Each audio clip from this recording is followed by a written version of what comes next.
ये कहानी है एक ऐसे इंसान के बारे में जिसने खा खा कर खुद को बहुत मोटा करके मारने की सजा दी थी। इस कहानी की एंडिंग आपके होश उड़ा देंगे, इसीलिए इस स्टोरी को एंड तक जरूर देखना। कहानी की शुरुआत में हम एक इंग्लिश टीचर को देखते हैं जो कॉलेज के स्टूडेंट को ऑनलाइन इंग्लिश पढ़ाया करता था, लेकिन पढ़ाते वक्त वो हमेशा खुद को हाइड करके रखता था। क्लास खत्म होने के बाद हम उस इंग्लिश टीचर को देखते हैं जिसका नाम चार्ली था। वो अपने सोफे पर बैठा बैठा अश्लील वीडियो देख रहा था। तभी अचानक से उसके सीने में बहुत तेज दर्द होने लगती है। वो अपने मोबाइल से किसी को फोन करने की कोशिश करता है, लेकिन उसका फोन उसके हाथ से छूटकर नीचे गिर जाता है। चार्ली इतना मोटा था कि वो नीचे गिरे चीजों को उठा भी नहीं सकता था, लेकिन तभी खुशकिस्मती से उसके दरवाजे पर कोई आता है। चार्ली जब उसे अंदर बुलाकर उसके बारे में पूछता है तो वो कहता है कि मैं एक मिशनरी हूँ। मैं चर्च के तरफ से आप लोगों को जीसस के बारे में बताने के लिए यहाँ आया हूँ। चार्ली को सांस लेने में तकलीफ हो रही थी, इसीलिए वो उससे पूछता है कि क्या मैं तुम्हारे लिए एम्बुलेंस बुला दूं? जिस पर वो उससे कहता है मुझे ये स्टोरी पढ़कर सुनाओ, मेरी नर्स यहाँ आती ही होगी। स्टोरी सुनने के बाद चार्ली उससे अपना मोबाइल उठाने को बोलता है ताकि वो नर्स को फोन करके वहाँ बुला सके। थोड़ी देर में उसकी नर्स, जो कि उसकी दोस्त भी थी, वो वहाँ आती है। वो उससे कहती है कि तुम्हारी हालत बहुत ज्यादा खराब हो गई थी, तुम्हें एम्बुलेंस बुला लेना चाहिए था। जिस पर चार्ली कहता है कि मेरे पास अपना इलाज कराने का पैसा नहीं है। चार्ली को बहुत पसीना आ रहा था और उसका ब्लड प्रेशर भी बहुत बढ़ा हुआ था। इसके बाद चार्ली अपनी दोस्त लिज से उसे बाथरूम ले जाने को कहता है। चार्ली जब वापस आता है तो वो मिशनरी, जिसका नाम थॉमस था, वो वहाँ से चला जाता है। लिज चार्ली से कहती है कि तुम्हें कंजेस्टिव हार्ट फेलियर हुआ है, तुम्हें अस्पताल जाना ही होगा, नहीं तो तुम 7 दिन के अंदर अंदर मर जाओगे। चार्ली फिर से लिज से कहता है कि अस्पताल में डॉक्टर हजारों डॉलर का बिल बना देंगे। लिज को लगता है कि चार्ली के पास इतने पैसे नहीं है जिससे वो अपना इलाज करा सके। लिज चार्ली से कहती है कि तुम अस्पताल नहीं जाओगे तो मैं तुम्हें चाकू से मार दूंगी। जिस पर चार्ली भी उससे मजाक करते हुए कहता है कि इससे कुछ नहीं होगा, मेरा इंटरनल ऑर्गन 2 फीट अंदर है। उसके बाद वो उसे गुदगुदी करने लगती है। इसके बाद लिज उसे चिकन विंग से भरा एक बकेट ला कर देती है और फिर वो उसके ऊपर अपना सर रख कर उसके साथ टीवी देखने लगती है और रात होने से पहले लिज वहाँ से अपने घर चली जाती है। इसके बाद चार्ली अपनी टी शर्ट उतार कर अपने बेडरूम में सोने चला जाता है, जहाँ उसने अपने सुविधा के अनुसार उठने बैठने के लिए बहुत सारे सपोर्ट लगा कर रखे थे। अगले दिन चार्ली अपने हेल्थ के बारे में इंटरनेट पर पढ़ रहा था। उसे समझ आ गया था कि उसकी कंडीशन बहुत खराब है। वो परेशान तो था, लेकिन उसका खाने पर कोई कंट्रोल नहीं था। इसके बाद वो अपने बेडरूम में जाकर नहाता है और फिर अपनी दाढ़ी ट्रिम करता है। थोड़ी देर के बाद चार्ली रेवन को खाना दे रहा था, तभी वहाँ उसकी बेटी आती है, जिसे उसने तब देखा था जब वो 8 साल की थी। चार्ली अपनी बेटी एली को देखकर बहुत खुश था। वो उससे पूछता है कि आज तुम्हारी मम्मी ने तुम्हें यहाँ आने कैसे दे दिया?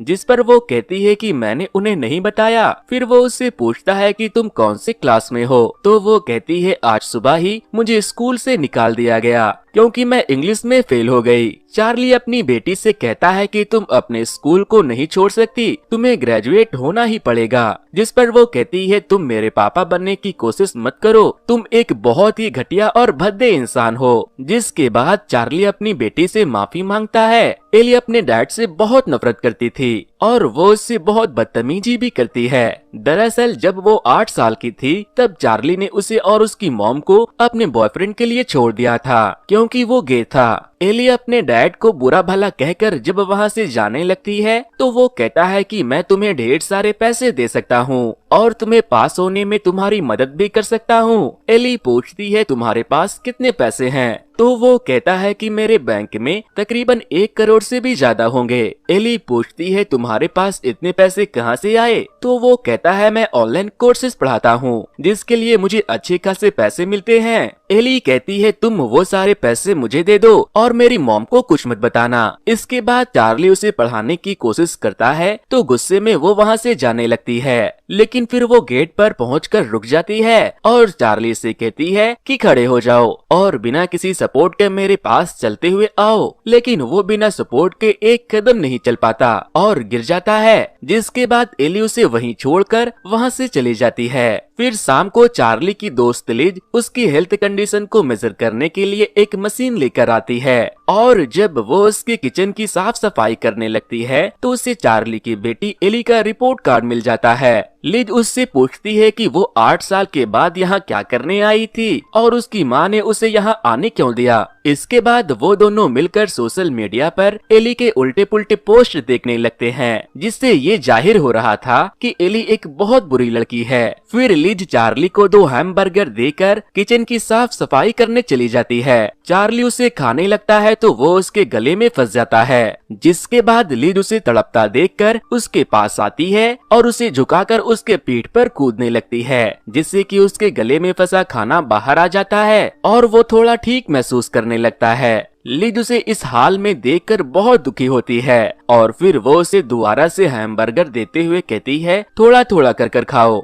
अगले दिन चार्ली अपने स्टूडेंट को एक स्टोरी लिखने को कहता है और फिर उन्हें पढ़ाकर वो अपने बॉयफ्रेंड के फोटो को देखने लगता है। तभी उसकी बेटी एली वहाँ वापस आती है तो वो उसे उसकी स्टोरी राइटिंग में उसकी हेल्प करने लगता है। वो उसे पढ़ा रहा था लेकिन वो अपने फोन में बिजी थी। चार्ली जब उसे सुनने को कहता है तो वो कहती है तुम्हें मुझे कुछ पढ़ाने की कोई जरूरत नहीं है, तुम बस इसे मेरे लिए अपने तरीके से सही करके लिख दो। चार्ली कहता है ये एक बहुत ही अच्छी कविता है, इसे तुम्हें जरूर पढ़ना चाहिए। जिस पर वो कहती है कि मैंने इसे कई बार पढ़ा है लेकिन ये मुझे समझ नहीं आता। चार्ली बस अपनी बेटी से ढेर सारी बातें करना चाहता था। वो उससे उसके और उसके माँ के बारे में पूछने लगता है लेकिन एली उसके जज्बातों को नहीं समझती और बदतमीजी करते रहती है। फिर एली चार्ली से पूछती है तुमने अपना इतना वजन क्यों बढ़ा लिया, जिस पर वो कहता है कि मेरे बॉयफ्रेंड के मरने के बाद मैं अकेला रह गया, इसीलिए मैंने भी खुद को खत्म करने का ये तरीका निकाला। एली पूछती है वो कैसे मरा तो चार्ली उसे कुछ भी बताने से मना कर देता है। इसके बाद चार्ली उससे कहता है कि मैं चाहता हूँ तुम मेरे बारे में जो सोचती हो उसकी एक स्टोरी बनाकर लिखो, इसके बदले में मैं तुम्हारे स्कूल के लिए सही तरीके से स्टोरी को लिखने में तुम्हारी मदद करूंगा।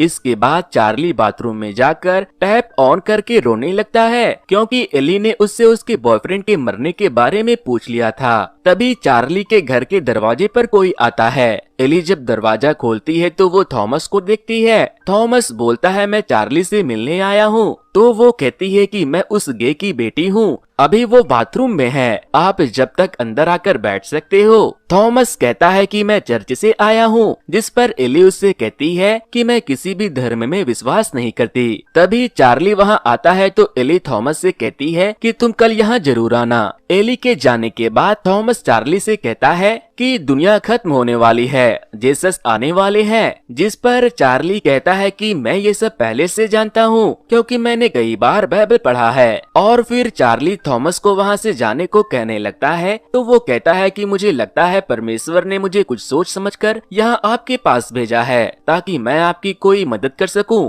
तभी लिज वहाँ चार्ली के लिए एक व्हील चेयर लेकर आती है। चार्ली कहता है तुम्हें मेरे लिए इतने पैसे खर्च करने की क्या जरूरत थी। चार्ली जब उस व्हील चेयर पर बैठता है तो उसे पहले से ज्यादा कंफर्टेबल फील होता है। तभी थॉमस वहाँ से जाने लगता है तो लिज उसे अपने साथ अकेले में कुछ बातें करने के लिए लेकर जाती है। वो सिगरेट पीते पीते थॉमस से कहती है कि तुम्हें चार्ली का पीछा छोड़ देना चाहिए, आखिर तुम उसके पीछे क्यों पड़े हो, क्या तुम गे हो। जिस पर थॉमस कहता है वो बहुत बीमार है, उसे हॉस्पिटल ले जाना चाहिए। यहाँ पर लिज उसे बताती है कि चार्ली का जो बॉयफ्रेंड था वो मेरा भाई था, वो गे था इसीलिए सब उससे नफरत करते थे, इवन मेरे पापा भी उससे बहुत नफरत करते थे, लेकिन चार्ली एकमात्र ऐसा था जो उसे प्यार करता था। फिर एक दिन नदी के किनारे मेरे भाई की लाश मिली क्योंकि वो डैड के तानों और गालियों से बहुत तंग आ गया था। थॉमस कहता है कि मैं तो बस उसकी मदद करना चाहता हूँ, जिस पर लिज उसके ऊपर गुस्सा करने लगती है और उससे कहती है कि उसे किसी की मदद की जरूरत नहीं है, वो वैसे भी आज या कल मरने ही वाला है।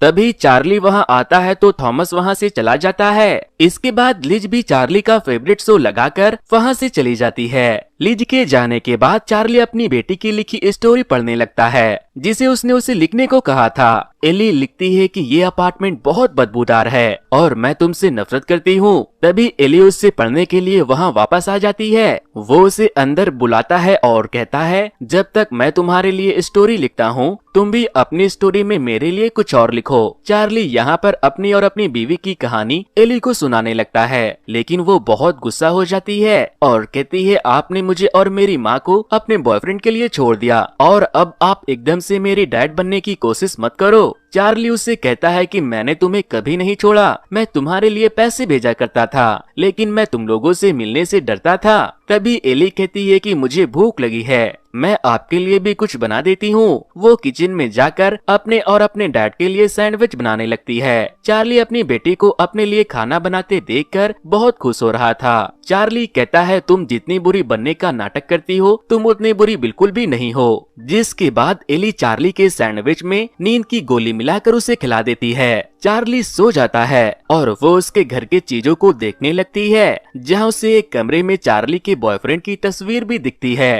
तभी वहाँ दरवाजे पर थॉमस आ जाता है। एली उसे पकड़कर घर के अंदर ले आती है। थॉमस पूछता है कि चार्ली को क्या हुआ, तो वो कहती है कि वो बहुत बोल रहा था, इसीलिए मैंने उसके सैंडविच में बस थोड़ी सी नींद की गोली मिलाकर खिला दी। इसके बाद एली अपने जेब से वीट्स निकाल कर पीने लगती है और वो थॉमस को भी उसे पीने के लिए जबरदस्ती करती है। वो पीने से मना करता है तो वो उससे कहती है कि अगर तुमने इसे नहीं पिया तो मैं सारी नींद की गोली चार्ली को घोलकर पिला दूंगी। जिसके बाद थॉमस भी गांजा पीने लगता है तो एली उसकी फोटो ले लेती है। फिर एली थॉमस से कहती है, चलो अब तुम मुझे ये बताओ कि कौन हो तुम और मेरे डैड के पीछे क्यों पड़े हो। एली उससे ये भी कहती है कि मैं जानती हूँ कि तुम चर्च से नहीं हो, क्योंकि मेरा एक दोस्त चर्च से है जो तुम्हें नहीं जानता। थॉमस ये सुनकर वहाँ से भागने लगता है तो एली उससे कहती है कि अगर तुमने मुझे अपनी असलियत नहीं बताई तो मैं पुलिस बुला लूंगी। जिसके बाद थॉमस उसे बताता है कि मैं अपने डैड के 2 लाख रुपए लेकर भाग गया था, क्योंकि मुझे उनके लिए काम नहीं करना था और मैं भागकर यहाँ आ गया, लेकिन मुझे अपने किए पर पछतावा है। मैं अपने घर जाना चाहता हूँ, लेकिन अब वो शायद मुझे कभी नहीं अपनाएंगे।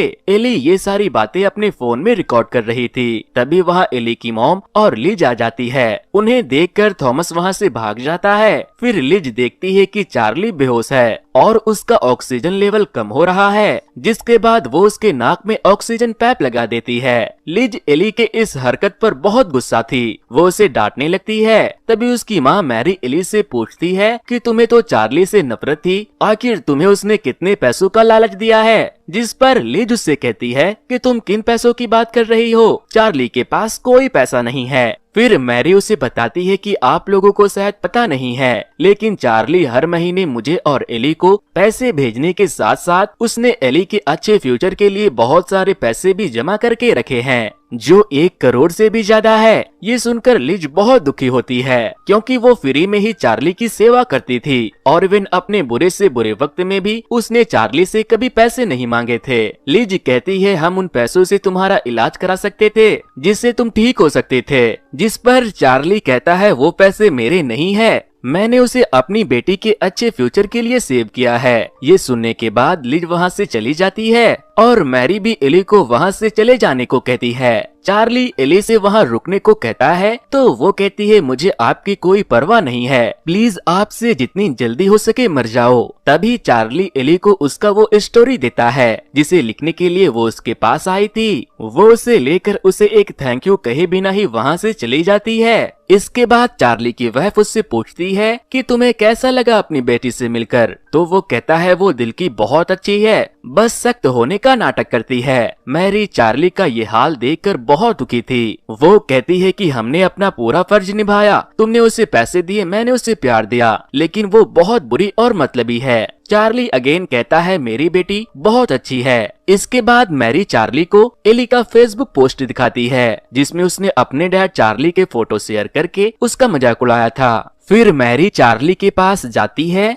और उसके कंधे पर सर रख के अपने पुराने दिनों को याद करते करते रोने लगती है। मैरी समझ जाती है कि चार्ली मरने वाला है, वो उसे मरता नहीं देख सकती थी। वो उसे समझाती है कि तुम्हारे पास बहुत पैसे हैं हॉस्पिटल चलो। लेकिन वो कहता है कि वो पैसे मेरे नहीं है, मैंने उसे एली के अच्छे फ्यूचर के लिए बचाया है। जिसके बाद मैरी रोते हुए वहाँ से चली जाती है। इसके बाद चार्ली बहुत सारा पिज्जा मंगवाता है और उसे खाने लगता है, क्योंकि आज उसने मरने का डिसाइड कर लिया था। वो खूब खाता है, लेकिन फिर उसे वोमिटिंग हो जाती है और उसका सारा खाना बाहर आ जाता है। मैरी के वहाँ से जाते ही थॉमस वहाँ आता है और उसे अपनी असलियत बताता है कि वो उसके पास किसी मिशनरी की तरफ से नहीं, बल्कि अपने डैड के पैसे चुरा कर आया था। थॉमस कहता है कि आपकी बेटी एली ने मेरा वीडियो बनाकर मेरे घर वालों को भेज दिया, जिसके बाद मेरे डैड ने कहा है कि उनके लिए वो पैसे नहीं बल्कि मैं जरूरी हूँ। वो मुझसे प्यार करते हैं और अब वो मुझे घर वापस बुला रहे हैं। जिसके बाद चार्ली थॉमस से कहता है कि मैं पहले इतना मोटा नहीं था, लेकिन एलेन को खोने के बाद मैंने खुद का ये हाल बना लिया। यहाँ पर चार्ली अपने और एलेन की लव स्टोरी सुनाने लगता है और फिर वो थॉमस को उसका बाइबल देकर वहाँ से अपने घर लौट जाने को कहता है। अगले दिन सुबह उठकर चार्ली सबसे पहले अपने बॉयफ्रेंड के फोटो को देखता है और फिर वो अपने क्लास के स्टूडेंट से कहता है कि कल से आपको एक नए टीचर मिलेंगे जो शायद आपको मुझसे बेहतर पढ़ा पाएंगे। इसके बाद चार्ली पहली बार अपने स्टूडेंट के सामने अपना फेस रिवील करता है और अपनी पूरी बॉडी दिखाता है। उसे देखकर कुछ बच्चे उसका मजाक उड़ाते हैं। चार्ली उनसे कहता है अपनी स्टोरी खुद लिखो, वही लिखो जो तुम्हें पसंद हो। इतना बोलकर वो अपना लैपटॉप तोड़ देता है। तभी लिज वहाँ आती है और उसका चेकअप करती है, जिसके बाद वो समझ जाती है कि चार्ली अब शायद नहीं बचेगा। वो उसे हॉस्पिटल चलने को कहती है, लेकिन वो फिर से मना कर देता है। यहाँ पर चार्ली लिज से कहता है कि मैं शायद एलेन से प्यार नहीं करता था, इसीलिए वो मुझे छोड़कर चला गया। जिस पर लिज उससे कहती है ऐसा नहीं है, अगर तुम नहीं होते तो वो बहुत पहले ही मर गया होता, तुम उसके एक लौते खुशी थे। लिज समझ जाती है कि चार्ली मरने वाला है। तभी वहाँ एली आ जाती है। वो लिज से कहती है कि मुझे इनसे अकेले में बात करनी है। लिज कहती है कि मैं तुम्हें इसके साथ अकेला नहीं छोड़ सकती, जिस पर चार्ली लिज को वहाँ से जाने की रिक्वेस्ट करने लगता है। एली चार्ली को किस करके वहाँ से रोते हुए चली जाती है। जैसे ही वो वहाँ से जाती है, एली चार्ली के ऊपर बहुत गुस्सा करने लगती है, क्योंकि वो उसके लिखे स्टोरी से फेल हो गई थी। चार्ली उससे कहता है ये स्टोरी मैंने नहीं, तुमने 4 साल पहले लिखा था। जिसके बाद एली समझ जाती है कि उसके डैड शुरू से ही उसके ऊपर नजर रखते आए हैं और वो उसे बहुत प्यार करते हैं। चार्ली उसे और उसकी माँ को छोड़ने के लिए माफी मांगता है और फिर वो एली से कहता है कि मुझे पता है कि तुम बहुत अच्छी लड़की हो। चार्ली की तबीयत बहुत खराब हो रही थी, इसीलिए एली वहाँ से जाकर एम्बुलेंस को कॉल करने का सोचती है, लेकिन चार्ली उसे उसकी लिखी स्टोरी पढ़ने को कहता है। वो नहीं पढ़ती तो चार्ली उसे रिक्वेस्ट करने लगता है। फिर जब एली स्टोरी पढ़ना स्टार्ट करती है तो चार्ली अपने आसपास की चीजों को हटाकर खुद से उठने की कोशिश करता है और बिना किसी सपोर्ट के एली के तरफ बढ़ने लगता है और इसी दौरान चार्ली की मौत हो जाती है। तो दोस्तों, ये स्टोरी आपको कैसी लगी मुझे कमेंट करके जरूर बताना। और अगर